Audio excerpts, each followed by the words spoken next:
अवाजी समातुन ताईं radio voice of Sindh London. फ़ानी अड़े फ़ानी दुनिया दमन हेकड़ो लटे लोढ़ लतन सीं जोड़ींदई जानी कोडर ऐं कानी आहे सिर सभु कहीं भलारे भिटदण जे भलारे बैत सां मुंहिंजो ही आवाज़ मुसाफ़िर radio voice of Sindh London तां थिए दुनिया जी कुंड कुड़च ताईं जंहिंजा माॻ ॿुधिजे पियो उन्हनि मिड़नी महिरबाननि खे सिक भरियो सलाम शाल क़बूल पवे। 9 डिसंबर 2021 ख़मीस जे ॾींहुं प्रोग्राम कुझु वर्क किताब मां साण करे अवां जी ख़िदमत में हाज़ुर अवां जो पंहिंजो मेज़बान हबीब लगारी। प्रोग्राम जी शुरूआत में अवां लाइ इहा ई दुआ त शाल जितो जो सुख सलामती सां हुजो, कॾहिं बि ॾुखियो ॾींहुं न ॾिसो ऐं कॾहिं बि अवां जूं मुर्खूं मेरियूं न थियनि। शाल जितो हुजो, सिंध लाइ जाखोड़ींदा रहो ऐं अवां जा ख़्वाब सदाईं तइबीरूं माणींदा रहनि। प्रोग्राम कुझु वर्क किताबा में हाणे शामिल करियूं था ख़बरूं। सुभाणे 10 डिसंबर ते इंसानी हक़नि जो आलमी ॾींहुं मल्हायो वेंदो। इंसानी हक़नि जे आलमी ॾींहं ते सिंध मां खंभे गुम कयल क़ौमी कारकुननि जी आज़ादी लाइ voice for missing persons of Sindh Sujagi forum ऐं खंभे गुम कयलनि जे वारसनि तरफ़ां मंझंदि जो 2 वॻे रिगल चौक खां कराची प्रेस क्लब ताईं एहतिजाजी रैली कढी वेंदी।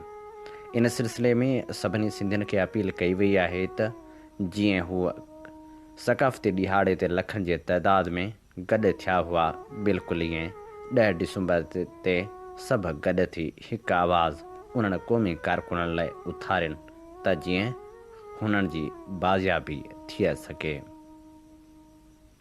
कुझु ॾींहं अॻु कंबर जे मुख़्तलिफ़ इलाइक़नि मां खंभे गुम कयल चइनि क़ौम परस्त कारकुननि जी SSP कंबर मुख़्तलिफ़ केसनि में गिरफ़्तारी ज़ाहिर करे छॾी आहे।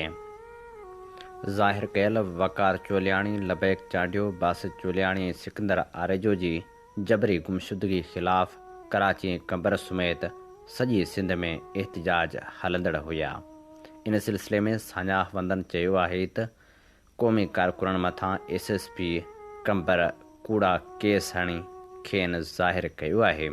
हुननि मुतालबो कयो आहे त फौरी तौरु क़ौमी कारकुननि खे केसनि मां बरी कयो वञे। मीरो ख़ान भरिसां ॻोठ रईस बंबे ख़ान मां 4 ॾींहं अॻु क़ौमी कारकुननि अली भंगर जे भाइरनि जावेद भंगर, गदा हुसैन भंगर ऐं संदन महिमान सदाम भंगर खे खंभे गुम कयो वियो आहे। सिंध सुजाॻी फोरम रियासती इदारनि जे उन अमल जी सख़्त लफ़्ज़नि में मज़मत कंदे संदन आज़ादी जी घुर कई आहे। 18 नवंबर ते सिंध यूनिवर्सिटी में सक़ाफ़ती ॾिहाड़ो मल्हाइण ते 35 शागिर्दनि मथां बग़ावत जो केस दाख़िल कयो वियो हो, जंहिंमें जसाफ़ अॻवान जसवंत राठौड़, फिदा हुसैन पंवर, जानिब वसाण ऐं ॿियनि तनज़ीमनि ऐं फोरमनि जा 20 मालूम ऐं 15 नामालूम नाला शामिल हुआ। जॾहिं त काल्ह सीशन कोर्ट जामशोरो पारां जसाफ़ अॻवान, जसवंत राठौड़, फिदा हुसैन पंवर, जानिब वसाण, सरमद चांडियो, दरिया ख़ान पंवर, मुज़मिल अब्बासी, अरसलान आरिसर जी ज़मानत मंज़ूर कई वई आहे। सियालकोट सान्हे ते हर दिल उदास आहे। पाकिस्तान जे शहर सियालकोट में मछरियल माण्हुनि जे हुजूम हथां बेदर्दी सां क़त्ल कयल श्रीलंकन फैक्ट्री मैनेजर जो मढ़ वारसनि हवाले कयो वियो। लाश घर पहुचण ते इंतहाई जज़्बाती मंज़र थी वियो। माउ ऐं ॿिया गर्भाती ओछकारूं करे रोई पिया। जॾहिं त इन वाक़े जी सॼी दुनिया में मज़मत कई पई वञे, श्रीलंका जा अख़बार बि हिन वाक़े ख़िलाफ़ लिखी रहिया आहिनि। दी टेलीग्राफ कोलंबो में बर्तानिया में रहंदड़ ह्यूमन राइट्स श्रीलंका जे सरगर्म कारकुन ऐं कालमनिगार लुकमान हरीस जे कालम जी शुरूआति इन्हनि लफ़्ज़नि सां आहे: जंहिं समाज जो कल्चर इंसान खे साड़े मारे छॾणु हुजे, उन सोसाइटी खे कंहिं वॾे चिड़िया घर में रखणु घुरिजे। हिकु तरफ़ पिरियां था जे सड़ियल लाश जी राख कफ़न में खई पई वञे ऐं ॿिए तरफ़ संस रुअंदड़ माउ पुट जो चहिरो ॾिसी नथी सघे। सेफल सोसाइटी जे 10 तनज़ीमनि पाकिस्तानी हाई कमिश्नर जे साम्हूं एहतिजाजी मुज़ाहिरो कयो आहे ऐं ह्यूमन राइट्स जे कारकुननि गरिल क़ौमनि जे श्रीलंका कोलंबो में रहंदड़ नुमाइंदे खे पाकिस्तान में थियल इन दर्दनाक क़त्ल खे नज़रअंदाज़ करण ते एहतिजाज कंदे यादाश्त पेश कई वई आहे। इहे समूरियूं तस्वीरूं पाकिस्तान जो चहिरो दुनिया जे साम्हूं पेश करे रहियूं आहिनि ऐं असांजा हुक्मरान आहिनि जेके हिन आलमी ते पर्दो विझण लाइ साज़िशूं ॻोल्हे रहिया आहिनि। मिठी में इलाइक़े वासियुनि पुलिस जे ख़िलाफ़ धरणो हणी नारेबाज़ी कई। मिठी में तहरीक इंसाफ़ पारां सियासी इंतकाम ऐं थरपारकर पुलिस जे ज़्यादतियुनि ख़िलाफ़ वज़ीर आज़म जे ख़ासि मुआवन अरबाब ग़ुलाम रहीम जी अॻुवाणी में हज़ारे माण्हुनि फांगारियो स्टाफ वटि अण ऐलानियल मुदे ताईं धरणो हंयो आहे, जेको काल्ह राति देर ताईं जारी रहियो। धरणे में थर ज़िले जे समूरनि शहरनि ऐं ॻोठनि समेत उमरकोट, बदीन ऐं मीरपुर ख़ासि ज़िलनि मां अरबाब जे हामियुनि ऐं तहरीक इंसाफ़ जे कारकुननि समेत डॉक्टर ज़ुल्फ़कार मिर्ज़ा जे हामियुनि जे काफ़िलनि धार जलूसनि जी शिकल में शिरकत कई।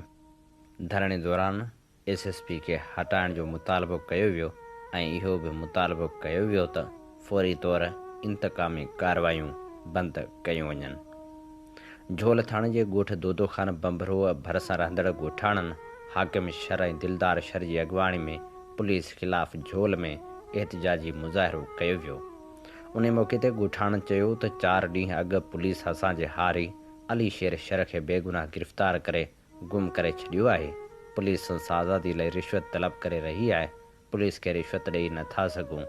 नौजवान कंहिं बि केस में घुर्बल न आहे। नौजवान जी पिरसन माउ भागल शर ॻाल्हाईंदे चयो त घर में कमाइण वारो वाहिद पुटु हो जंहिंखे पुलिस गुम करे छॾियो आहे। हुननि सिंध सरकार खां घुर कई त नौजवान खे आज़ादु करे इंसाफ़ फ़राहम कयो वञे। टंडो जान मोहम्मद में औरतनि पब्लिक हेल्थ खाते ऐं टाउन कमेटी जे इंतज़ामिया ख़िलाफ़ एहतिजाजी मुज़ाहिरो कयो। टंडो जान मोहम्मद वार्ड नंबर 8 जे रहवासी औरतनि एहतिजाज बाद प्रेस कॉन्फ्रेंस कंदे चयो त गुज़िरियल केतिरनि ई सालनि खां असांजे वार्ड में पाणी नथो पहुचे। जेको पाणी मिले थो उहो बि ख़राबु आहे। पाणी जे मसइले ते असां इंतज़ामिया खे लिखत में दरख़्वास्तूं ॾिनूं ऐं एहतिजाज कया, पर पाणी जो मसइलो हल नाहे कयो वियो। असांजे पाण में तरक़ियाती कम बि अध में छॾिया विया आहिनि। हुननि चेताव ॾिनो त 15 ॾींहंनि अंदरि पाणी जो मसइलो हल न कयो वियो त 24 डिसंबर ते धरणो हंयो वेंदो। शहदादपुर ऐं भरपासे वारनि इलाइक़नि में ज़रई भाण जा अघ बि चोट चढ़ी विया आहिनि, जंहिंजे करे मिसकिन आबादकार इंतिहाई मुश्किलातुनि खे मुंहुं ॾेई रहिया आहिनि। यूरिया भाण 1700 मां वधी 2150 रुपयनि ताईं पहुतो ऐं हाणे वरी 2400 रुपयनि जो थी वियो आहे। जॾहिं त आबादकारनि मुतालबो कयो आहे त फ़ौरी तौर नोटिस वरितो वञे। सांगड़ जी सिविल अस्पताल खे OGDCL पारां ॾिनल एम्बुलेंस ॿीराणी अस्पताल हवाले कई वई आहे।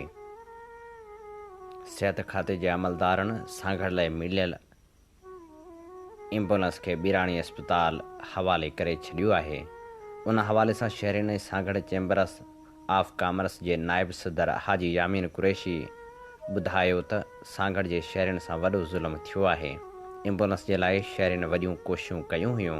हुननि चयो त असां सिहत खाते खां दिलि जी अस्पताल जी घुर कई हुई, पर हू त एम्बुलेंस बि खसी विया। DG हेल्थ जुमन बाहुटो ॿुधायो त एम्बुलेंस जी सहूलियत सांगड़ खे बि हूंदी, ॿिन्ही हंधनि ते कमु करे सघंदी, जॾहिं त सांगड़ लाइ 2 ॿियूं एम्बुलेंस जल्द इंतज़ामिया हवाले कंदासीं। PPMNA नवीद ॾेरे चयो त असांजे तक में सहूलियतुनि जी अॻी खोट आहे। जेकॾहिं ॿिए कंहिं इलाइक़े में ज़रूरत हुई त उते सिंध सरकार वधीक एम्बुलेंस ख़रीद करे ॾिए हा। असांखे आरज़ी तौर घुर्बल हुई, तॾहिं बि न मिली। उहो इंतिहाई ग़लति थियो आहे त मुंहिंजे तक में जेका सहूलियत रावतियाणी आयल फील्ड मां मिली हुई उहा मुंतक़िल कई वई आहे।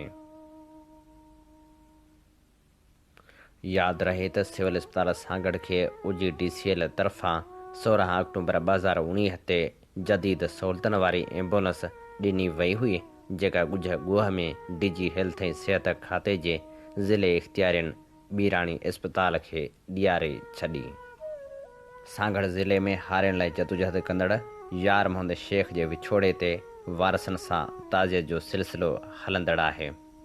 यार मोहम्मद जूं सारवणियूं सारींदे मीर हसन मरी लिखे थो, यार मोहम्मद शेख खे मणे मिटी हेठियां दफ़नाए मोटी आयासीं। अहिड़नि साबित क़दम माण्हुनि जे मरण ते ॾुख उन करे थिए थो त जॾहिं पुठ वराए ॾिसूं था त पोइ ते माण्हू आहिनि ई कोन जेके हिन जागीरी बाक़ियात जे ज़ुल्मनि जे साम्हूं थी बीहनि। यार मोहम्मद शेख सफ़ा अणपढ़ियल हो, संस सियासी या हारी तहरीकनि जो को पस मंज़र न हो। 2011 में साणस वास्तो थियो हो। संस तनज़ीमी तरबियत साईं मोहम्मद अली शाह कामरेड हसन अस्करी कई हुई।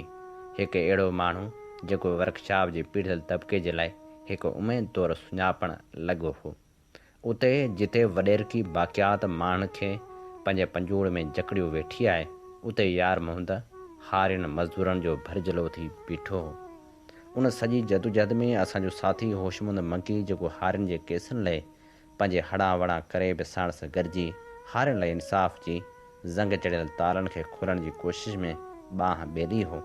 उन सिलसिले में यार मोहम्मद अकेलो न पर हूअ पंहिंजे शरीक हयात सां गॾु हारियुनि मज़दूरनि जे हर सॾ में हर अवल दस्ते तौरु अॻियां मौजूदु हूंदो हो। काल्ह असां सां मिली कामरेड हसन अस्करी हारी पूरे कॉन्फ्रेंस जे तयारियुनि जे सिलसिले में पंहिंजो तजवीज़ूं ॾेई उहो चई मोकिलाए वियो त सागड़ जी तारीख़ में वॾी हारी कॉन्फ्रेंस कंदासीं। ख़बर ई न पर सुबुह जो पहिरीं ख़बर संस विछोड़े जी हुई। इंतिहाई जल्दी में असांखे छॾे वियो।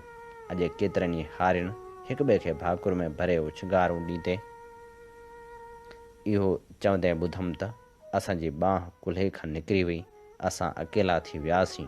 उछगारूं ऐं भिनल नेणनि सां खेसि मिटी मां हवाले कयोसीं। खेसि सुर्ख़ सलाम हुजे। हीअ असीं अव्हां जी ख़िदमत में पेश करे रहियासीं कुझु ख़बरूं ऐं कुझु रिपोर्टूं। अव्हां जी ख़िदमत में प्रोग्राम पेश कयो पियो वञे कुझु वर्क किताब मां। प्रोग्राम साण आऊं जो मेज़बान आहियां हबीब लगारी। अमीं ॿुधी रहिया आहियो radio voice of Sindh London. ऐं हाणे अव्हां जी ख़िदमत में उहा लिखणी पेश कयूं था जेका वंड कई आहे क़ौमप्रस्त अॻवान नवाज़ ख़ान ज़ौर। सियासत में शाह साहिब यानी साईं जीएम सैयद जो मक़ाम हीअ आहे त जॾहिं ओलह पाकिस्तान असेंबली में शाह सां सिर्फ़ु 4 मेंबर गॾु हुआ, उते वन यूनिट जी मुखालफ़त में रेज़ोल्यूशन पास कराए छॾियाई। संस सियासत जो मक़ाम हीअ आहे त सॼी सिंध क़ाइद आज़म जे खीसे में पियल हुई। हींअर उनखे सभु माण्हू चवनि था त कादो। जीएम सैयद जी सियासत हीअ आहे त वफ़ाक़ी सियासत करण वारे पीपी अॼु बि हींअर अॼोकी अख़बार में बि पीपी वारे चयो आहे त असीं सिंध जी सियासत पिया करियूं। हालांकि जॾहिं पीपी ठाहियाऊं तॾहिं सिंध जे नाले वठण लाइ तयारु न हुआ। हीउ सॼो सनाए जो एजाज़ आहे त जेके माण्हू सिंध जे वजूद आऊं नथो चवां त बेनज़ीर वेरी आहे, पर सिंध जे वजूद जो आज़ादु तस्वर उहो बेनज़ीर वटि आहे ई कोन। हुनजो ॾोह कोन्हे। हुनजी जेका तरबियत थी आहे, हुनजी तरबियत, हुनजी संगत, हुनजा वास्ता कहिड़नि माण्हुनि सां आहिनि, उहो सभु को माण्हू सम्झे थो। हफ़ीज़ कुरैशी जहिड़े माण्हू खे 1945 ताईं इहा ख़बर कान हुई त आऊं सिंधी आहियां। 1948 में जीएम सैयद जे ओचिते ख़ुतबे पढ़ण खां पोइ मूंखे ख़बर पई त सियासत सिंध जे अकाउंट ते करणु खपे। उते यानी अहिड़े माहौल में हज़ार हा लखां माण्हू सिंध जे आज़ादु वजूद जी आज़ादी जी माना हरू भरो धार मुल्क न पर आज़ादु वजूद वारो ख़्यालु बहिर नव उनजो तज़किरो त आहे। खणी असीं पाकिस्तान में रहूं पर सिंध बि हिकिड़ी धुर आहे। धुर आहे, सिंध बि खातेदार आहे, सिंध बि वारिस आहे। उहा ॻाल्हि कम्यूनिज़म ऐं इस्लाम जे दस्तरख़ान ते करणु वॾी ॻाल्हि आहे। हिन मुल्क में जेके राइजल वक़्तु आइडियालॉजीज़ आहिनि, उन्हनि में हिकिड़ो कम्यूनिज़म, ॿियो इस्लाम। उन्हनि ॿिन्ही में ज़मीनी टेरिटोरियल नेशनलिज़म जेको आहे उहो कोन्हे। यानी धरतीअ धुर न आहे, आइडिया धुर आहे। हिते हिन शाह साहिब जो चवणु त न धरती धुर आहे ऐं ॿी ॻाल्हि हुनजी इहा चवणु त हर धरती जो पंहिंजो मिज़ाज आहे। धरती जो मिज़ाज मजाज़नि जो त मिज़ाज आहे, पर धरती जो बि मिज़ाज आहे। मसलन इस्लाम अरबस्तान जो हिकिड़ो आहे, सिंध जो ॿियो आहे, इंग्लिस्तान जो टियों आहे। ऐं जीअं फ्रूट ते क्लाइमेट आब हवा असर थी करे भाॼी ते थी असर करे, ईअं नज़रियो बि धरती ते असर करे थो। सूरत ते असर थी करे त शाह साहिब को रेशनलिज़म ॻाल्हि कान कई आहे। शाह साहिब बि धरती खे धुर थो बणाए, कॾहिं बि पंहिंजो नारो शाह साहिब कोन हयो आहे, कॾहिं बि न। वज़ह सां त बाबा असीं मुल्क आहियूं, बादशाह असीं पंहिंजी मर्ज़ी सां तव्हां सां शरीक आहियूं ऐं पंहिंजी मर्ज़ी सां तव्हां खां धार थींदासीं। उहो असांखे हक़ु आहे। उहा ग़लतफ़हमी अव्हांखे न थियणु खपे त को असीं पाकिस्तान जा सूबा आहियूं या पाकिस्तान प्रोविंस लफ़्ज़ आहे। ऐं हूं बि आऊं अव्हांखे ॿुधायां त प्रोविंस जी माना छा आहे। प्रोविंस हिकिड़े मस्तर आहे। तव्हां वञी डिक्शनरी पढ़ो था। विरहाइण त सिंध पाकिस्तान खे विरहाए कान, त प्रोविंस माना ठाही वेई आहे। सिंध माए बाप आहे, पाकिस्तान पोइ आहे। पाकिस्तान कोन हो, सिंध हुई। डिक्शनरी वञी ॾिसो त मां टू कट माना टू प्रोविंस आहे। जो मुल्क खे कटे जे करे ॾिसो त GMC जी ॻाल्हि ई जेका आहे, यानी संस जदोजहद इहा आहे त सिंध आज़ादु मुल्क आहे। GMC कहिड़ो बि आहे, छा बि आहे, पर उहा आज़ादी वारी जिन्स उन वटां मिलंदी। सैयद अॼु बि जिते वेठो आहे पहाड़ थियो वेठो आहे। ऐं GMC जी जेका पीपल्स पार्टी ही हो, उन्हनि जी कहिड़ी हैसियत आहे। आम सिंध जा राज तिन खे सभिनी खे ख़बर आहे त GMC तमामु बहादुर, तमामु सखी ऐं तमामु दानाव ऐं सिंध जे माण्हुनि जो अज़ली ख़ैर ख़्वाह आहे। हीअ लतीफ़ जा ॾींहुं, ही दरगाहूं, ही यूनिवर्सिटी कंहिं ठाराई आहे? GMC ठाराई आहे। ही सिंधी अदबी बोर्ड जो फाउंडर केरु आहे? हीअ लतीफ़ साईं जी यादि, हीअ जेके क्लासिकल राग, इहे सभु, ही जेको सुजागी वारे वायुमंडल आहे, या पाकिस्तान सां इख़्तिलाफ़ु कयाई, जनाह सां इख़्तिलाफ़ु कयाई सिंध जे करे, सिंध जे अकाउंट ते, यानी पाण चयाई त पाकिस्तान मुस्लिम लीग खे सिंध जे फ़ैसिलनि जो इख़्तियार न आहे, छाकाणि त पाकिस्तान मुस्लिम लीग या all India Muslim League Sindh उन्ही मां कान ठही आहे, उहा सिंध वारनि ठाही आहे। तंहिं करे समाजी तरह सां शाह साहिब जो वॾो मक़ाम आहे। हीअ लिखणी हुई हाफ़िज़ कुरैशी जी, जेका पंहिंजे फेसबुक ते शेयर कई हुई। क़ौम परस्त अॻवान नवाज़ खान ज़ौर। साईं मुंहिंजा, ज़िंदगी ते को बि भरोसो न आहे। वक़्त जी चीच मां ज़िंदगियुनि जा छला छणी था वञनि, इहो बि सदियुनि जहिड़ो सच आहे। पर विछोड़े जा वरलाप अहिड़ा आहिनि जो हिकु उदास घड़ी अञा गुज़रे मस थी त ॿी अची थी वञे। नाम्यारो लेखक सिंधी ॿोली जो माहिर मोहम्मद उस्मान मेमण बि लाॾाणो करे वियो। मोहम्मद उस्मान मेमण सिंध जो तमामु वॾो अदीब हो, जंहिं 52 TV जा सोप सीरियल ॾिना। हर हिकु ड्रामा सीरियल लॻभॻि 200 किस्तनि ते मुश्तमिल हो। इनसाइक्लोपीडिया सिंधियाना जा साइंसी बुनियादनि ते 12 जुल्द ॾींदड़ सिंध जे आर्कियोलॉजी डिक्शनरी, बलूचिस्तान जे आर्कियोलॉजी डिक्शनरी, सिंध जा फोक जा साज़, सिंध जे लोक डांस ते किताब, सिंध जे शख़्सियतनि ते किताब समेत 10 किताब ॾींदड़ ड्रामा निगार, अदीब, तहक़ीक़दान, मुहक़िक़, शाइर, कैंसर जहिड़े मूज़ी मर्ज़ सां झेड़ींदे नेठ लाॾाणो करे वियो। हूअ केतिरा ई भेरा सिंधी अदबी संगत दादू जो सेक्रेटरी रहियो। उस्ताद बुखारी, रसूल बख्श पली जे, मोहम्मद बख्श समेजे, हाकिम अली शाह बुखारी, शौकत शोरे, अब्दुल कादर जुड़ेजो समेत सिंध जे नाम्यारनि अदीबनि जो साथी रहंदड़ तन्हाई जी ज़िंदगी गुज़ारे नेठ हिन दुनिया मां गुज़ारे वियो। हुन मौसीक़ी ते किताब ॾिना। उस्ताद बुखारी सां गॾु झीणे झके आवाज़ में हूअ ॻाईंदो हो। आख़िर में एतिरो कमज़ोर थी वियो जो खेसि ॾिसंदे अखियुनि में पाणी अची वेंदो हो।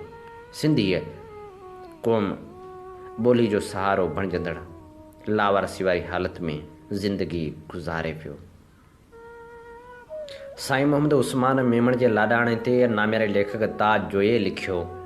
सैयद हाकिम अली शाह बुखारी जो साथी, असांजो दोस्त, सिंधी लैंग्वेज अथॉरिटी जी स्कीम इनसाइक्लोपीडिया सिंधियाना जो अॻूणो इंचार्ज, केतिरनि किताबनि जो मुसनिफ़, ड्रामा निगार उस्मान मेमण कराची इलाज लाइ वेंदे रस्ते में गुज़ारे वियो।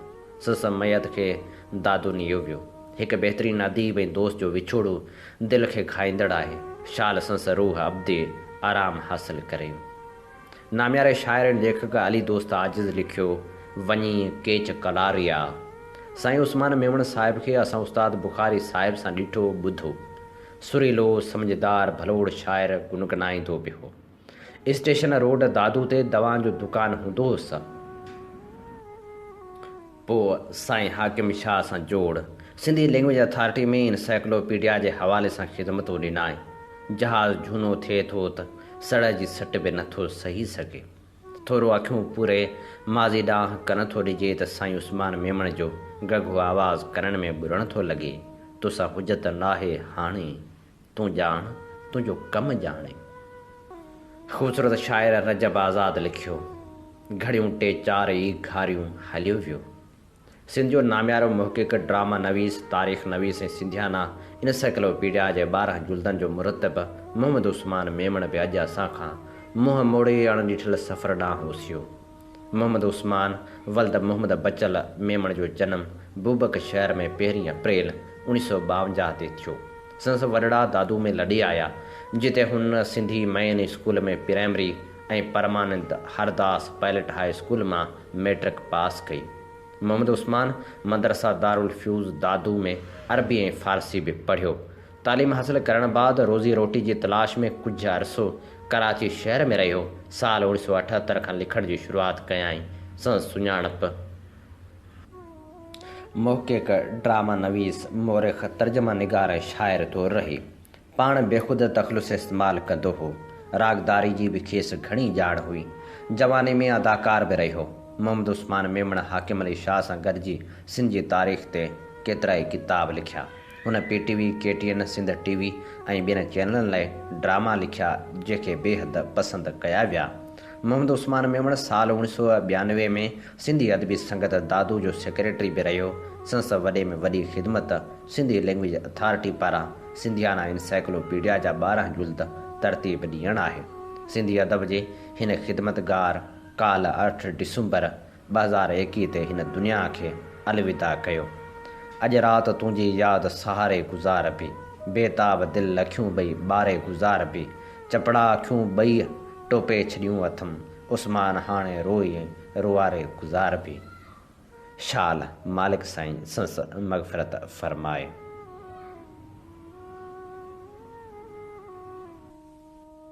मोहम्मद उस्मान मेमण तोड़े जो विछोड़े जो वर्लाप ॾेई वियो आहे, पर सिंधी अदब ऐं सिंधी ॿोली लाइ कयल संस ख़िदमतूं हमेशह यादि रखियूं वेंदियूं। दिसंबर जो हीअ महीनो जेको हमेशह विछोड़े जे महीने तौरु यादि रखियो वञे थो, हिन महीने सिंध खे केॾा सालिया ॾिना आहिनि उनखां पाण बख़ूबी वाक़ुफ़ आहियूं। काल्ह उहो शख़्स बि लाराणो करे वियो जंहिंजी दिलि सिंध लाइ धड़कंदी हुई, जेको पंहिंजे नाले सां गॾु सिंधी ज़रूरु लिखंदो हो। जी हा, ख़ूबसूरत लेखक ज़फ़र सिंधी बि मोकिलाए वियो। ज़ीशान जुड़े जो लिखे थो त अहिड़नि माण्हुनि जो अचानक विछोड़ो कंहिं वॾे झटके खां घटि नाहे हूंदो। फेसबुक ते चंद माण्हू आहिनि जिन खां मुतासिर थियो हूंदुसि। भाउ ज़फ़र सिंधी बि उन्हनि मां हिकु हो। इख़्तिलाफ़ बि हूंदा हुआ। कॾहिं हू अनफ्रेड करे हलियो वेंदो हो त कॾहिं वरी मां, पर वापसी मिड़े गॾी थींदी हुई। हिकु इनकलाबी, हिकु साइंसी ऐं हिकु तख़लीक़ी माण्हू असां खां कोरोना जे वर चढ़ी हमेशह लाइ विछड़ी वियो। यादगिरियुनि जा वर्क वराईंदे ज़हूर लिगारी लिखे थो, गुलहसन लिगारी या ज़फ़र लिगारी मुंहिंजो बचपन जो दोस्त हो ऐं गर्मियुनि जे मोकिलनि में हमेशह असांजे ॻोठ अची महीनो रहंदो हो। आऊं माणक लिगारी ऐं गुलहसन, जेको अञा ज़फ़र न थियो हो। ज़फ़र नालो पोइ घणो पोइ रखियाई। सॼो ॾींहुं गर्मी में पिया बाग़ में रुलाकियूं कंदा हुआसीं ऐं उते हिकु दफ़े ज़फ़र चयो त टंडो जाम खां गुज़रंदे मूं ॾिठो आहे, उते हिकु ख़ूबसूरत कॉलेज आहे, पाण टेई गॾिजी उते पढ़ंदासीं। ऐं पोइ असां टिन्ही जो उहो ख़्वाबु पूरो थियो ऐं असां टिन्ही टंडे जाम में दाख़िला वरिती ऐं उते बि गॾिजी रातियुनि जूं रातियूं जाॻिया आहियूं। असांजे कचहरियुनि जा मौज़ू ख़तम ई न थींदा हुआ तां जो यूनिवर्सिटी बंदि थियो वञे ऐं असां उन मौज़ू खे उते छॾे ऐं इहो चई पंहिंजे पंहिंजे माॻ ॾांहुं रवाना थींदा हुआसीं।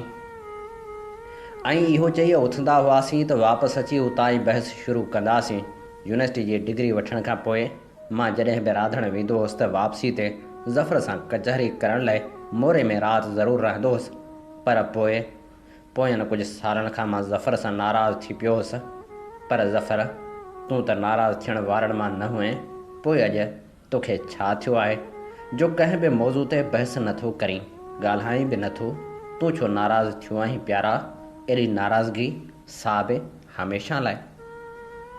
ज़फ़र खे भेटा पेश कंदे सजाद शर लिखे थो, हूअ मिटी हाणो माण्हू हो दरावड़नि जे देस, बनो उमिया जे काहन बाद ज़ोरे मुस्लमान त कयो वियो हो, पर संस जिस्म शेव जे चरणनि मां खयल मिटी जो हो।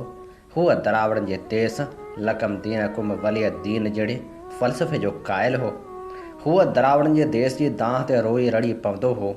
हूअ जंहिंखे सिंध जो दर्द न सिर्फ़ु हो, पर हुन हर सॾ सां सॾ ॾेई आवाज़ उथारियो। यार ज़फ़र सिंधी जे ओचिते लाॾाणे ते असीं सभु क़ौमी लड़े जा कारकुन बाशऊर सिंधी सोगवार आहियूं। ज़फ़र सिंधी जे सोगवार बि सिंध आहे त उन जी ताज़ियत बि सिंध सां कजे थी। हूअ सुलछणो बाशऊर पढ़ियल ॻुड़ियल वतन परस्त सां गॾु बेइंतहा जो सेक्युलर दरावड़ हो। हुन जी मिटी मज़हबनि खां अॻु ॻोझल हुई। उन जे ओचिते लाॾाणे जीअ झुरे विधो आहे। इरफ़ान आलमानी लिखे थो, अॼु हीअ ख़बर ॿुधी हाँ नकी पियो आहे त हिकु इल्मु दोस्त साइंसी अंदाज़ में बहस करण वारो, पाण खां वधि सिंध सां मुहबत कंदड़ प्यारो ज़फ़र सिंधी बि विसाल करे वियो। कुझु माण्हू तव्हांजी इंस्पायरेशन हूंदा आहिनि। ज़फ़र सिंधी उन्हनि मंझां हो जंहिंसां बहस इख़्तिलाफ़ कबो हो त दलील अहिड़े अंदाज़ में ॾींदो हो, महसूसु न थींदो हो त हूअ इख़्तिलाफ़ थो करे या सम्झाणी थो ॾे। ज़फ़र जे विछोड़े जो ॿुधी दिलीअ सदमो रसियो आहे। ज़फ़र सिंधी जे विछोड़े ते जितेश लिखे थो, अला हीअ छा थी वियो? साईं ज़फ़र सिंधी बि मोकिलाए वियो। हूअ जेको वहमन विश्वसन खां घणो परे हो, जंहिंखे सिंध सिंधियनि सिंधियत सां इलाही मुहबत हुई। रिंकल कुमार जे वाक़े खां पोइ शायदि पहिरियों माण्हू हो जंहिं पंहिंजो नालो तब्दील करे ज़फ़र कुमार रखियो। अफ़सोस, मोरे जो मोर अॼु असां खां विछड़ी वियो। बरकत नुनारी लिखे थो, तूं सिंधी में छो नथो लिखी? उहो पहिरियों मैसेज हो जेको मूंखे फेसबुक ते 2007 में पहिरियों भेरो इनबॉक्स में मिलियो हो ऐं मैसेज मोकिलण वारो ज़फ़र सिंधी हो। हुन मूंखे फेसबुक ते सिंधी कीबोर्ड डाउनलोड करण जी लिंक बि मोकिले ॾिनी। जंहिं वक़्तु मां मदीने मां पहिरियों भेरो 2009 में सिंध घुमण आयुसि त हुन मोरे जा सहुरा दोस्त पंहिंजे घर गॾु कया। उहा ज़फ़र सां मुंहिंजी पहिरीं मुलाक़ात हुई। यकीन ई नथो अचे त ज़फ़र गुज़ारे वियो। ज़फ़र जे किताब भऊं मां निकितल माण्हू में नाम्यारो पब्लिशर ऐं लेखक नाज़ सनाई लिखे थो, भऊं मां निकितल माण्हू जे सिरे सां कहाणी जे हिन मजमूए जो सृजनहार ज़फ़र लेगारी। किताब पढ़ण खां पोइ असांखे हिकिड़ो अहिड़ो बाशऊर लेखक महसूसु थींदो जेको न रुगो ॿाहिरियों अदब पढ़े थो, सम्झे थो, पर पंहिंजे समाज ते बि भरपूर नज़र थो रखे ऐं खेसि ख़बर आहे त असीं सिंधी माण्हू कहिड़नि कहिड़नि मर्ज़नि में वरितल आहियूं। हूअ पंहिंजी हर कहाणी में बेबाक ऐं खरो आहे। ज़ाती ज़िंदगी में ॾाढो हुज़ूर शर्म, सादो सबाजो ऐं माठीड़ो, पर पंहिंजे तहरीरनि में सुजाग ऐं बुर्दबार, मुआशिरे जी हर बुराई ते बेबाकी सां वार कंदड़। असांजो ही नौजवान कहाणीकार ज़फ़र संस कहाणियुनि मां ई असांखे सुठो पढ़ंदड़ ऐं सुठो शौर रखंदड़ भासंदो ऐं पंहिंजे 19 कहाणियुनि जे हिन निढड़े मजमूए सां जॾहिं उहो असांजे अदब में दाख़िल थियो आहे त हुनखे पढ़ण खां पोइ सिंधी ज़ुबान में कहाणी जा कारी ऐं पारखू यकीनन हुन जे अंदर में हिकिड़े कहाणीकार खे महसूसु करे वठंदा ऐं पुरउमेद थी ज़फ़र खे लाॻीतो लिखण वारे अमल में मसरूफ़ ॾिसण लाइ दुआऊं घुरंदा। छो त ज़फ़र जे कहाणियुनि पढ़ण खां पोइ असांखे न रुगो ज़फ़र पुरउमेद नज़र ईंदो, पर उनजा समूरा किरदार बरजस्ता ऐं बाहिमत नज़र ईंदा। जे हू अहिड़ा न आहिनि बि तॾहिं बि ज़फ़र उन्हनि में हिमत पैदा थो करे ऐं खेन मुआशिरे में मुअसर किरदार अदा करण लाइ लाइन ॾिए थो विझे। जीअं पाण बि चवे थो, मुंहिंजे कहाणी जा किरदार मौजूदा हालतुनि खां मायूस न आहिनि। जे आहिनि बि त कंहिंखे मायूस कोन था कनि। उन्हनि जे जीअण लाइ के मज़बूत जवाज़ बि आहिनि त हूंदे बि हू जबली तौरु जीअनि था। हिते उहो मतिलबु हरगिज़ न वठणु घुरिजे त उन्हनि वटि जज़्बा न आहिनि। बसि हूअ उन्हनि जे इज़हार करण लाइ घणा सरगर्म न आहिनि। मूं कंहिं सोचियल सम्झियल नज़रिए तहत उहे कहाणियूं कोन लिखियूं आहिनि, पर मूं वटि कुझु सचायूं आहिनि जेके अव्हांखे आछां थो। ऐं जॾहिं ज़फ़र असां वटि पंहिंजे पलो में के सचायूं विझी असांखे आछे थो, तॾहिं असांखे बि दिलि जे समूरनि सचाइनि सां उनखे अदब में दाख़िल थियण ते भलीकार चवणु घुरिजे। हूअ पंहिंजे कहाणियुनि जे केतिरनि ई किरदारनि ज़रिए पंहिंजे मन अंदरि जूं ॻाल्हियूं करे थो विझे ऐं उहे ॻाल्हियूं पढ़ी हुन लाइ इहा राय क़ाइमु था करियूं त हू अंदरि जो केॾो न उजरो ऐं साफ़ आहे ऐं हू पंहिंजे लिखण ज़रिए हिन मुआशिरे जे बुराइनि ते भरपूर नमूने टोक करे नफ़रत ऐं धिकार खे पाड़ू पटे कीअं न गुलाब जा ॿूटा लॻाइण जी जुस्तजू थो करे। संसी लफ़्ज़नि में जुस्तजू जो सुख ऐं अमन सां रहण जी कहिड़ी निढड़ी ख़्वाहिश आहे इंसान जी, जेका सदियुनि खां साभिया जो रूप न माणे सघी आहे। हर इंसान ग़ुलाम इब्न ग़ुलाम जो जीवन पियो घारे। इंसानी संस कुख मां जनमियल ग़ुलामी पंहिंजे जार में फाथल वेचारा माण्हू ऐं उहे समूरा वेचारा माण्हू संस कहाणियुनि जा हीरा आहिनि। जॾहिं उहे इंसान संस कहाणी नओं क़ैदी में असांजे अखियुनि अॻियां थो अचे, जंहिं इंसान जी हिन समाज में कहिड़ी हैसियत आहे ऐं उते उनजी केॾी न तज़लील कई थी वञे, जिते चोतरफ़ सिपाही ऐं क़ैदी मिड़ी नए क़ैदी खे बेदर्दी सां था मारिन। उहो होश में अची सोचे थो, ही क़ैदी छो मुंहिंजे करे उतावला आहिनि। इंसानी ज़हन जी इर्तिका केतिरी न अणपूरी थियल आहे जो ॿिए जो दर्द पंहिंजो पाण ते करण बिना सम्झे ई नथो सघिजे। ज़फ़र सिंधी खे भेटा पेश करण लाइ हीउ चूंड टुकड़ो असां अव्हांजी ख़िदमत में पेश करे रहिया हुआसीं, जेको लिखियल हो नाम्यारे लेखक ऐं पब्लिशर नाज़ सनाए जो। अव्हीं ॿुधी रहिया आहियो radio voice of Sindh London ऐं अव्हांजी ख़िदमत में प्रोग्राम पेश कयो पियो वञे कुझु वर्क किताब मां साण करे आऊं अव्हांजी ख़िदमत में हाज़िर अव्हांजो पंहिंजो मेज़बान हबीब लगारी। जीअं त अव्हां चङी रीति ॼाणो था त असीं radio voice of Sindh London तां अव्हां लाइ उहे प्रोग्राम पेश कंदा आहियूं जेके सुजाॻी जा सॾ हूंदा आहिनि, जिन में मालूमात जा ख़ज़ाना हूंदा आहिनि ऐं इन्हनि प्रोग्रामनि में किताबनि जा उहे अमल वर्क हूंदा आहिनि जेके अव्हांखे तारीख़ खां रोशनास कराइनि था। असीं चाहियूं था त असांजो हीउ आवाज़ु सगारे खां सगारो बणिजे। असीं जेके पंहिंजी मदद पाण तहत radio voice of Sindh London खे हलाए रहिया आहियूं, उनखे अव्हांजे साथ सहकार ऐं तावन जी ज़रूरत आहे। अव्हीं जेके ॿुधंदड़ हज़ारनि में आहियो उन्हनि ताईं असांजे प्रोग्रामनि जा लिंक पहुचनि था। अव्हीं लिंक ॿियनि ताईं पहुचायो, शेयर करियो ऐं उन सां गॾोगॾु YouTube channel radio voice of Sindh London खे सब्सक्राइब करणु न विसारियो। प्रोग्राम कुझु वर्क किताब मां में हाण वर्क वरायूं था जग मशहूरु किताब सिंधू जूं सल्तनतूं जा। हीअ किताब नाम्यारे लेखका इलाइस अल्बेनिया जो लिखियलु आहे, जंहिंजो सिंधी तर्जुमो कयो आहे मुज़फ़र बुखारी। हिन किताब जी अॼु असीं अव्हांजी ख़िदमत में पेश करे रहिया आहियूं 34हीं क़िस्त। उद्याना संस्कृत जो लफ़्ज़ आहे जंहिंजो मतिलबु आहे बाग़ या सरसब्ज़ वसंदी, पर पाकिस्तान ऐं उत्तरी इलाइक़नि जी तारीख़ जे माहिर जर्मन प्रोफेसर कार जेटमार जो चवणु आहे त हीउ इलाइक़ो सूंह जे लिहाज़ खां जादूगरनि ऐं अयाशी वारी सरज़मीन लॻे थो। संस चवणु आहे त उद्याना जो लफ़्ज़ दी मां निकितल आहे, जंहिंजो मतिलबु आहे हवा जे लहरनि सां गॾु तरंदो ऐं उॾामंदो रहणु। कार जेटमार अॻिते लिखे थो त हिते जे कथाउनि में ॼाणायल आहे सवायत जूं ॾाइणियूं ऐं जादूगराणियूं चराखनि जीअं सवारी पसंदि कंदियूं आहिनि। चराख जे करंगे जा सख़्तु वार खेनि लज़तनि ताईं पहुचाइनि था। पंहिंजी अलॻि नदी जे करे अदियाना वटि पाणी जा पंहिंजा ज़ख़ीरा हुआ ऐं उन जे करे मच्छी ऐं काठ जी घणाई हुई। उन सां गॾु हीउ इलाइक़ो शाहराए रेशम ते हो ऐं उन करे आगाटनि वक़्तनि खां ई हिते शाहत जी अचु वञु लॻी पई हूंदी हुई ऐं जाग्राफियाई लिहाज़ खां बि काफ़ी महफ़ूज़ इलाइक़ो हो। सेंट्रल इंडिया में बादशाह ईंदा ऐं वेंदा रहिया पर अदियाना ते उनजो को बि असरु न पियो ऐं हिते ॿुध धर्म सभ खां वॾो मज़हब रहियो।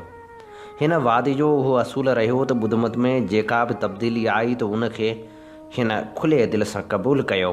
थेरावाद जेका इबादत गौतम ॿुध कंदो हो, हुन निर्वाण हासिल करण लाइ मराक़बे खे अहम करार ॾिनो हो। महायान ॿुध जी इबादत जंहिंसां हुन दुनिया में मुक्ति मिली सघे थी। आख़िर में तंत्रक वज्रयान जेका रुगो सवात वारनि जी तख़लीक़ हुई, वज्रयान खे निर्वाण हासिल करण जो सभ खां आसान तरीक़ो सम्झो वेंदो हो। हुनजो मतिलबु नेकी ऐं बदी, आला ऐं घटि ज़ात वारनि ऐं सभ खां अहम त मर्दनि ऐं औरतनि जो मेलाप ज़रिए हिक ॿिए सां मिली वञणु हो।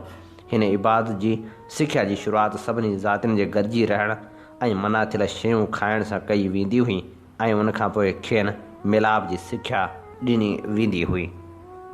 पदम संभू उहो शख़्स हो जंहिं 8वीं सदी ईस्वी में वज्रयान वारो तरीक़ो मुतारिफ़ करायो हो। खेसि गुरु रम्पोची यानी अदियाना जो अज़ीम उस्ताद ऐं ॿियो गौतम ॿुध ऐं अनमोल गुरु जे नाले सां यादि कयो वञे थो। हुनजो 2 ज़ालूं हुयूं ऐं हू कब्रिस्तान में रहंदो हो।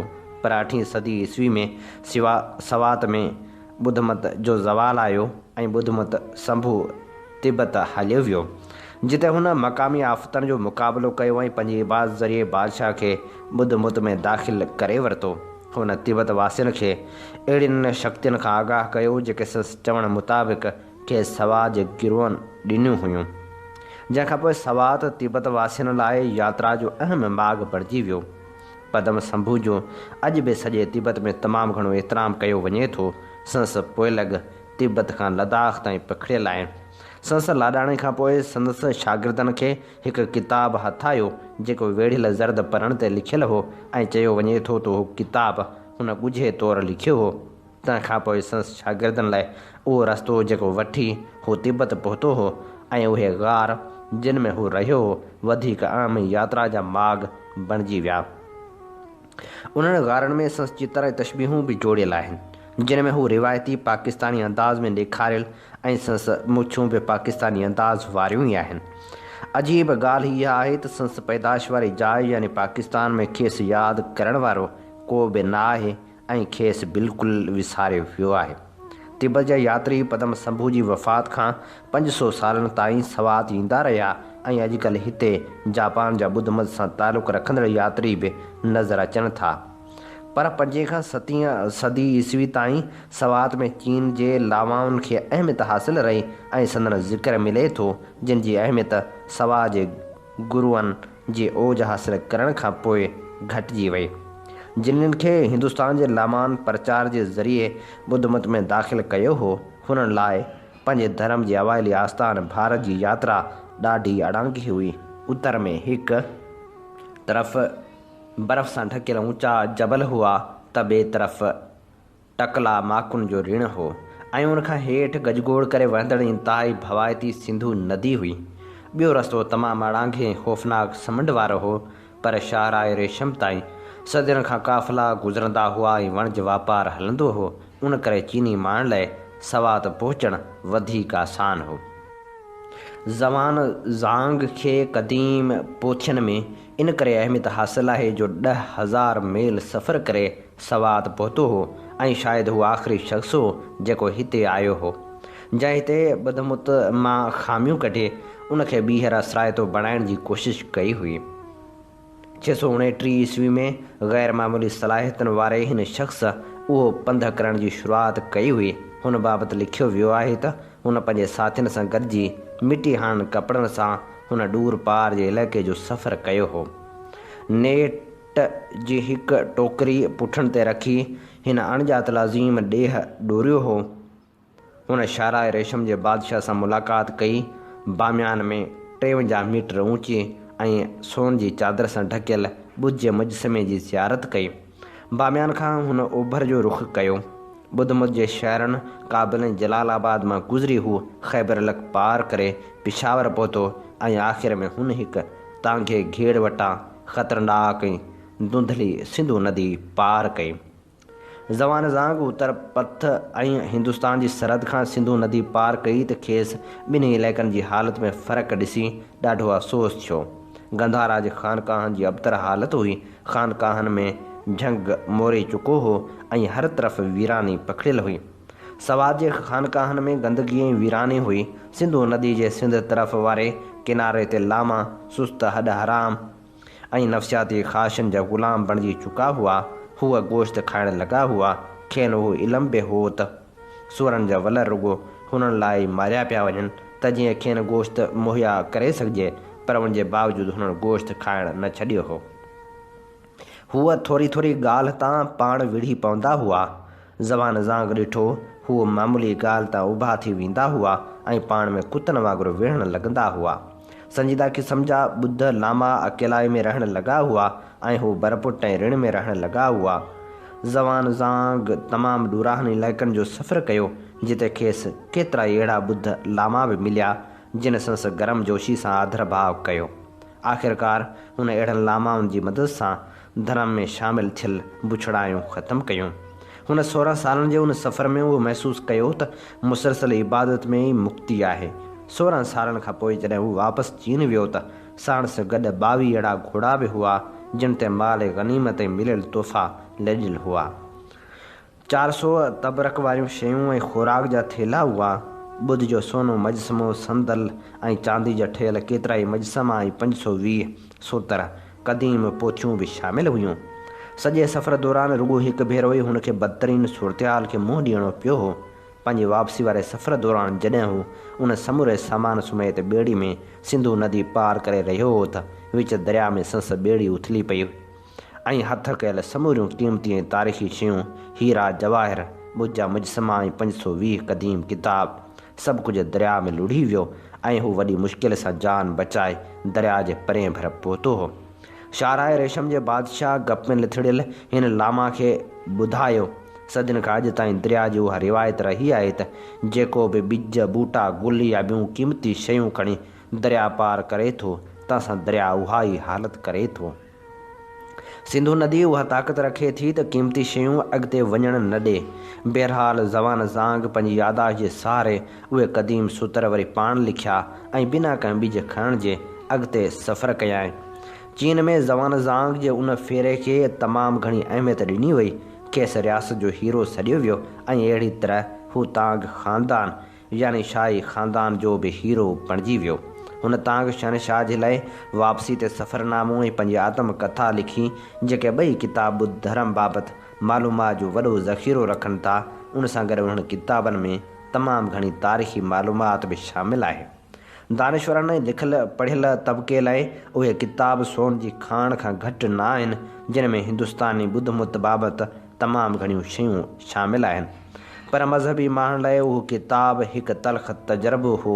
हिंदुस्तान ॿुध धर्म मां तकिड़ो ई आजिपो हासिलु करे वरितो। ॿुध लामा बादशाहनि लाइ कमु करणु लॻा। हुननि ॿुध मुत बदिरां दरबार खे अहमियत ॾियणु शुरू कई जंहिंजे करे हिंदुस्तान में वरी बि हिंदू धर्म मज़बूत थियणु लॻो ऐं ॿुध धर्म जो ज़वाल शुरू थी वियो। ॿुध लामा न रुॻो मज़हब खां परे थी विया पर हू ज़हनी पाकीज़गी खां बि ख़ाली थी विया ऐं नफ़्स परस्त बणिजी विया। ज़वान ज़ांग खां रुॻो 2 सदियूं अॻु 420 ईस्वीअ में हिकु चीनी लामा फ़ाशिन हिंदुस्तान जो दौरो कयो हो। तिन ॾींहनि में उते ॿुध मुत पूरे ओज ते हो। फ़ाशिन जॾहिं ओभर चीन खां हिंदुस्तान आयो त उन वक़्तु सवात में ॿुध मुत नए सिर उसिरी रहियो हो। हुन बि हिंदुस्तान अचण लाइ तमामु ॾुखियो ख़तरनाक रस्तो इख़्तियार कयो हो ऐं सिंधु नदी जो किनारो ॾेई अॻिते वधियो हो। हिते केतिरा ई ज़हरीला नांग ऐं अरड़ बलाऊं हुयूं जेके रेती सां भरियल मैदाननि ऐं वादियुनि में हर हंधि मौजूदु हुआ। जबल एॾा त ऊचा हुआ जो उन्हनि जे चोटियुनि ॾांहुं ॾिसण जी कोशिश में पटका किरी पवंदा हुआ। पर हू अड़ांगो पंधु करे जीअं ई सवात पहुतो त हर तरफ़ सकून ई सकून हो। फ़ाशिन उहो सफ़र हिकु ख़ासि मक़सद लाइ कयो हो। संसि ख़्वाहिश हुई त ॿुध मुत जे बारे में हक़ीक़ी ऐं असली किताब गॾु कजनि छाकाणि त चीन में जेके किताब हुआ तिन में केतिरियूं ई ग़लति शयूं शामिलु हुयूं।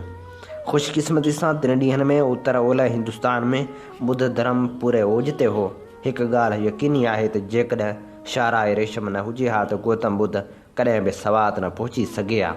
बुद्ध जे वफ़ात जे 300 सालनि खां पोइ सॼे उत्तर पथ वारे इलाइक़े में बुद्ध धर्म वारनि जूं ख़ानकाहूं तयारु थी वियूं ऐं इबादत थियणु लॻी। सिंधु नदी जे मुंड वारे इलाइक़े तरफ़ स्कर्दू में फ़ाशन खे माण्हुनि हिकु थुकदान ऐं ॾंद ॾेखारिया हुआ जेके गौतम बुद्ध जा हुआ। सवात नदी मुंड वारे इलाइक़े में कालाम खां मथे हुनखे पथर ते हिकु पेर जो निशान बि ॾेखारियो वियो हो, जंहिं बाबति माण्हुनि जी दावा हुई त उहो गौतम बुद्ध जे पेरनि जो निशान आहे। वधीक ॾखण में सोपो सातो, संस्कृत में सवात खे सवास्तो बि चयो वञे थो, जे किनारे ते फ़ाशन खे हिकु जाइ ॾेखारी हुई जिते गौतम बुद्ध वेही इबादत कई हुई। पंहिंजा कपिड़ा सुकाया हुआ ऐं पोइ अरड़नाग जो रूप इख़्तियार करे हलियो वियो हो। उहा सियाहनि लाइ अहिड़ी रहनुमाई हुई जंहिंजो को बि मट न हो। जेकॾहिं केरु ॿुध जे रस्ते ते अॻिते वधणु चाहे त खेसि हुन सफ़रनामे मां वॾी रहनुमाई मिली सघे थी।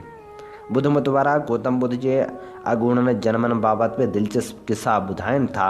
संदन दावा हुई त गौतम बुद्ध खे पंहिंजे 40 साल अॻु वारी ज़िंदगी जे वाक़िअनि, माॻनि ऐं मकाननि बाबति मुकमिल यादगिरी हुई। हू जॾहिं बि चाहींदो हो त पंहिंजे माज़ी वारी ज़िंदगी में हलियो वेंदो हो ऐं वरी मोटी ईंदो हो। हुनखे माज़ी जे अयामनि खां आगाही हासिलु हुई। हू पंहिंजे हर जनम में सवात जो चक्र ज़रूरु लॻाईंदो हो।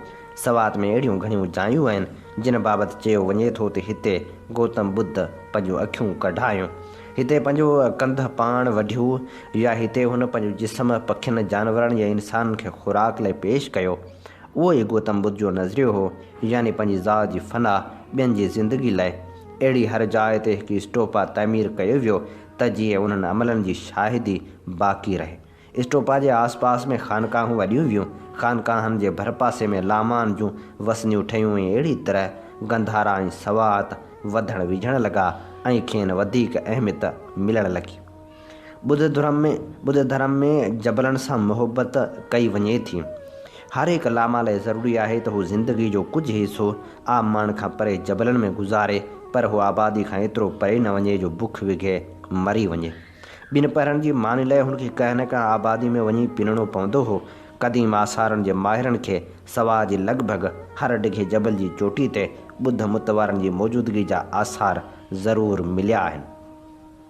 बुद्ध लामा एतिरा ज़हनी ज़रूरु हुआ जो गर्मी जी मुंद में अहिड़ियुनि जायुनि ते रहनि जिते घणी गर्मी न हुजे। उहे क़दीम माग ॾाढा हवादार आहिनि। इलाइक़े जी सभ खां अहम ख़ानकाह बटकारा सवा जे गादी वारे हंधि मेगोरा जे भर में हिकु जबल जी चोटी ते 1956 में लधी वई हुई। उहा जाइ मिटी जो ढेर हुई ऐं जॾहिं क़दीम आसारनि जे माहिरनि उते कमु करणु शुरू कयो त मालूम थियो त उन ख़ानकाह जी तबाही जो कारण महाॿोॾ हुई। उहे 7वीं सदी ईस्वी जूं अॾावतूं हुयूं। खोटाई दौरान माहिरनि खे बुद्ध मुत जे 7 मुख़्तलिफ़ दौरनि बाबति आगाही मिली। उहे हिक ॿिए जे मथां 7 तहूं हुयूं। बटकारा मेगोरा खां थोरे पंध ते आहे। हिकु शाम जो जॾहिं आउं मेगोरा ॿाहिरां कणक जे खेतनि जे भर में वण सां ढकियल रस्ते तां हलंदी उते पहुतसि त स्टोपा जे भर में सिर्फ़ु 2 माण्हू वेठल हुआ। मुंहिंजे पहुचण ते हू टिप ॾेई उथी बीठा ऐं खेनि उते कंहिं सियाह खे ॾिसी ॾाढी हैरत थी हुई। हिकु झूनो चौकीदार हो जंहिं मुंहिंजे लाइ चांहि तयारु कई, ऐं ॿियो सनावला हो जेको पेशावर यूनिवर्सिटी में तारीख़ जो शागिर्दु हो। सनावला पंहिंजो फ़ारिग़ वक़्तु हिन क़दीम माग जी छांव में अची गुज़ारींदो हो ऐं कारे पथर जे तहनि नीरे लाजोर्द पथर ऐं सोन जी चादर वारनि संदूकड़ियुनि खे वेठो घोरींदो हो। हीअ असीं अव्हां जी ख़िदमत में पेश करे रहियासीं सिंधु जूं सल्तनतूं जी 34हीं क़िस्त। हीअ किताब नामियारी लेखका इलाइस सलबेनिया जो लिखियलु आहे, जंहिंजो सिंधी तर्जुमो कयो आहे मुज़फ़र बुख़ारी। इन ते ई प्रोग्राम कुझु वर्क किताब मां जो वक़्तु पंहिंजे पुॼाणी ते पहुचे थो। पंहिंजे मेज़बान हबीब लगारी खे इन साॻी दुआ सां ॾींदा इजाज़त।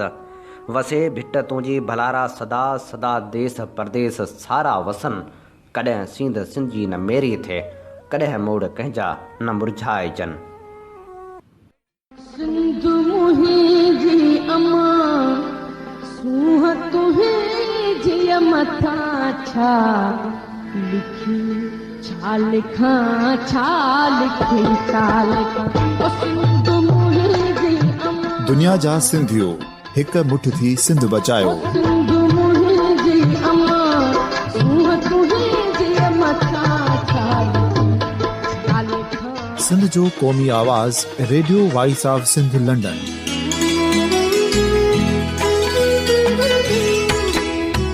Radio voice of Sindh London पंहिंजी नशरियात में सिंध जी सियासत, समाज, इक़्तिसादियात, तारीख़, क़ौमी उमंगुनि ऐं इख़्लाक़ियात मुतलिक़ सिंध जी हक़ीक़ी तर्जुमानी कंदे प्रोग्रामनि खे असराइतो बणाइण लाइ सिंध जे घण घुरनि ऐं धरतीअ सां प्यार कंदड़ अदीबनि, दानिशवरनि, सहाफ़ियुनि, उस्तादनि, वकीलनि ऐं हर तबिके जे मानवारनि सजणनि खे सिंध में शऊरी इनकलाब लाइ सहकार जो सॾु ॾियूं था। अचो त गॾिजी सूफ़ियुनि ऐं संतनि वारी सिंध जो ओज हिकु मुठ थी वरी वापसि आणण वारे सफ़र जा साथारी बणिजऊं।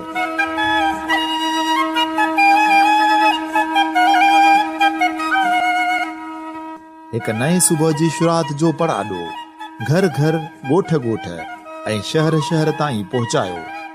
शाल सिंध आबाद ऐं ख़ुशहाल थिए, सिंधी माण्हू सुखियो ऐं सताबो थिए।